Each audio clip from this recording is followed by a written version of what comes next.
پوزیشن پهنجی داون هیل یعنی سرازیر پایپ فیکسد. پوزیشن 5F جوش فیلت به صورت سرازیر. پوزیشن 5F باز فیلت به صورت داون هیل انجام میشه، پایپ فیکسد است. پوزیشن 5G آپ هیل یعنی پایپمون ثابت هست. پوزیشن 3F فیلت هست به صورت داون هیل. پوزیشن 3G به صورت داون هیل انجام میشه.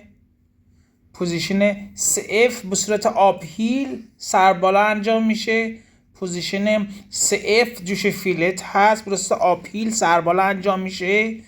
پوزیشن 4G به صورت اوورهد انجام میشه.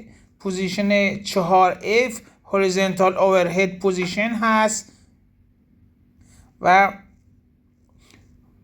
پوزیشن 2G پایپ هست، پایپ فیکسد هست یعنی پایپمون ثابت هست.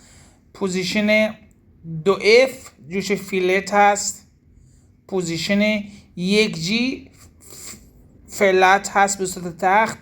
پوزیشن 1FR هست یعنی پایپ روتیشن هست یعنی در حال چرخش هست.